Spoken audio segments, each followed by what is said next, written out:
അറിയോ? അവസാനം ഞാൻ അവിടെ എത്തിയിട്ടോ. എന്നിട്ട് കിളികളെയും അണ്ണാനെയും നോക്കിയിട്ട് നടന്നു. ദാസവില്ലച്ചന്റെ കൃഷിയൊക്കെ കണ്ടിട്ട് പേർക്ക് കഴിച്ചു നടന്നു.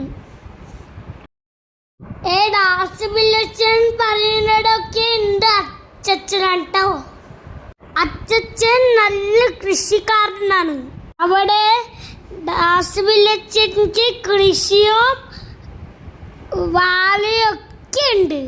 അതുകൊണ്ടാണ് എനിക്ക് അവിടെ ഭയങ്കര ഇഷ്ടം.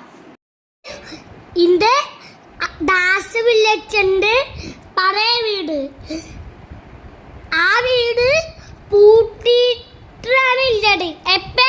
ദാസവില്ലച്ചൻ പുതിയ വീട്ടിലാണ്. എനിക്ക് ഇളനീർ പൊട്ടിച്ചിട്ട് ജ്യൂസ് തന്നിട്ട്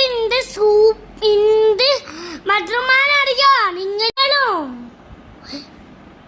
അങ്ങനെ എനിക്ക് ഇളനീർ പൊട്ടിച്ച് തന്നിട്ട് ദാസവില്ലച്ചൻ വൈകിട്ട് ജ്യൂസ് തന്നു. നല്ല മധുരമില്ലേ, സൂപ്പർ. നിങ്ങൾക്ക് വേണോ?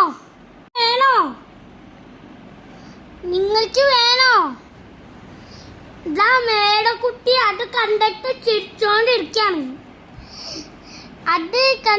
മേടക്കുട്ടി ചിരിച്ചോണ്ട് എന്നിട്ട് വേണം എന്ന് പറഞ്ഞോണ്ടിരിക്കാണ്.